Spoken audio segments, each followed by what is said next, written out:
I confess I don't have a very high view of Christian movies. Part of that is because I'm a little nitpicky about movies in general. I'm the guy who sits there watching the latest Hollywood blockbuster, thinking to myself, well, given the personality disorder this character exhibited earlier in the film, that's not how he would react in this situation. What he would have done when confronted with this moral dilemma is this other thing. So for lots of movies I watch, I'm sitting there thinking, how did you spend all this time and money making this, but you didn't fix these obvious plot holes? With Christian movies in particular, I have two additional problems. One, it's always in my mind that if you're making a film to glorify the Almighty, it should be absolutely epic. It should be the best film playing in the theater. I understand that production companies don't always have the budgets to spend trunks of money on Christian films, although sometimes they do, like the original Ben-Hur or The Passion of the Christ. So it's hard to compete with Hollywood movies that have $200 million budgets, but you can make up for that by being creative. The Blair Witch Project had a budget of like $60,000. It grossed almost $250 million at the box office, which means you can make a film that people want to see even on a lower budget. So if you're making it for God, make it awesome. Making a Christian movie should be like building a cathedral. The only acceptable outcome is excellence.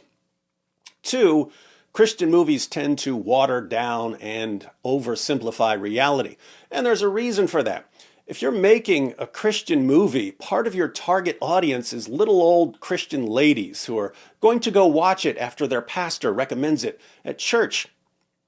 You don't want to traumatize these little old Christian ladies, so you have to be careful about what you put in your movie. But a lot of Christian movies are about people who have serious issues, massive moral problems, but then they turn to Jesus at some point. And things have to get watered down to make the story safe for a Christian audience. Let's say you're making a movie about a homeless drug addict who prostitutes herself to pay for meth, but eventually becomes a Christian. How do you tell that story? Obviously, you're not going to show certain things that would be part of that person's life, but how do you accurately show anything that would be part of that person's life? Even if you show a conversation this homeless, drug-addicted prostitute has with another character, how realistic can you make that conversation? You have to tone down the language and the topic matter. You have to make the conversation Christian movie friendly. And in doing so, you make the conversation inauthentic, unrealistic. In other words, I would be watching that movie thinking, that is not how these characters would talk. This is like a nice Christian's idea of how this conversation would go, but not how the conversation would actually go. Now, I don't know what you do about this problem. Do you make the scenes and the dialogue so realistic that your Christian movie ends up being R-rated and a bunch of your target audience won't watch it? You don't want to do that. So we might just be stuck with watering down reality to make it safe for Christian movies. That may be the most effective way to do things. But I'm usually not terribly interested in watching it. So I wasn't going to go watch Jesus Revolution because I'm in the habit of not watching most Christian films. Then my friend John McCrae, What Do You Meme, posted a video about it. John has terrible taste in movies, music, and friends, so his endorsement of a film would normally be a good reason not to watch it. But a bunch of people in the comments said they liked it, so my wife and I headed to the theater. For the first 20 or 30 minutes, I was not impressed. It was exactly what I expected. I looked at my watch multiple times, wondering how long I was going to have to sit there. But then the movie started to grow on me. I used to watch Cheers back in the day, so I like Fraser Crane. He plays a pastor in Jesus Revolution, a pastor who decides, against the wishes of certain members of his congregation, to invite hippies into his church. All of the acting was good. Some of the dialogue was standard, kind of cheesy Christian movie dialogue. But this kind of cheesy Christian movie dialogue was eventually overshadowed by some really good dialogue. And more importantly, by some very significant, very meaningful, very timely messages. And keep in mind, Jesus Revolution is a true story about a Christian revival in California. Two big takeaways from Jesus Revolution. First, the main point of the film is that Christians shouldn't be Pharisees. Hippies made Christians really uncomfortable. Hippies were these young people walking around barefoot, living in tents, not taking showers, getting high, and having sex in the park. Do you want these weirdos in your church? Of course not. A bunch of smelly hippies walking into your church would make your congregation extremely uncomfortable. But when did being comfortable become the supreme goal of Christianity? Jesus didn't make people comfortable. He made people really, really uncomfortable. He made people so uncomfortable that they wanted him dead. And one of the things he did that made people really, really uncomfortable was that he would hang out with the outcasts of society. People that the Pharisees, the religious elite of that time, wouldn't touch with a stick. Jesus would hang out with tax collectors and prostitutes. And tax collectors in first century Israel were not like IRS agents. These were Jewish tax collectors who collected money from their fellow Jews for their Roman oppressors. Tax collectors were viewed as traitors, selling out their own people for profit. But Jesus would eat with them and have discussions with them. One of the tax collectors even became an apostle, the Apostle Matthew. Jesus associated with outcasts. And when people would ask him, "Why are you hanging out with these sinners?" he would reply, "It's not the healthy who need a doctor. I didn't come for the righteous. I came for sinners. I came for the lost."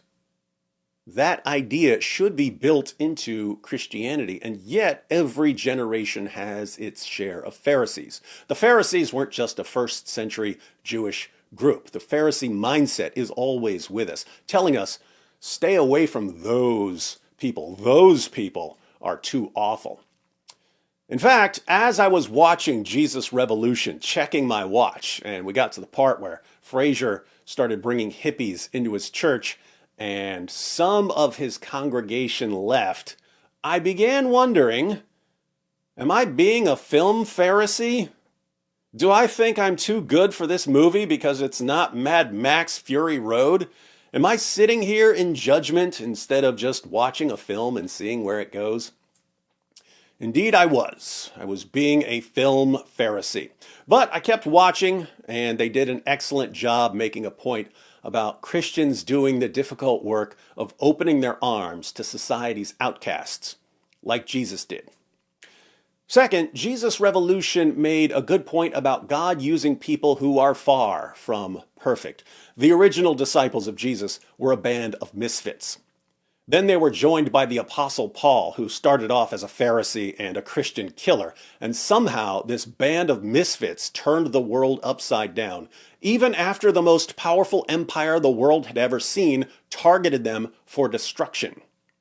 And when you watch Jesus Revolution, you see a bunch of deeply flawed people leading a Christian revival. One of those people, Lonnie Frisbee, is someone that a lot of Christians would like to erase from the history of the California revival. Lonnie Frisbee, in the movie and in real life, was the hippie who convinced Pastor Chuck Smith, i.e. Fraser Crane, to invite hippies into his church. Lonnie said, "These young people are looking for all the right things in all the wrong places. They're like sheep without a shepherd, and somehow Christians want nothing to do with them." Lonnie Frisbee had some awesome qualities and some serious problems. He loved Jesus, he loved people, he also had serious psychological and moral problems. It would have been very easy to ignore or minimize his role in the Jesus Revolution in California. Instead, the film highlights his role in the revival, showing that God continues using misfits to reach the lost. Hats off to the writers and producers for not giving in to the relentless urge to make Christians seem better than we are. So, should you go see Jesus Revolution while it's still in theaters? You can, of course, always see it some other way later, but there's one more consideration here. Hollywood production companies are always paying close attention to who shows up to the movie theaters. If you'd like to see more Christian films, you can actually send a message by what you watch. Now, you don't want to go see bad Christian movies just because they're Christian movies. That sends the wrong message. That sends the message that Christians will watch garbage as long as it's got something to do with Jesus. So, you don't want to go see bad Christian movies.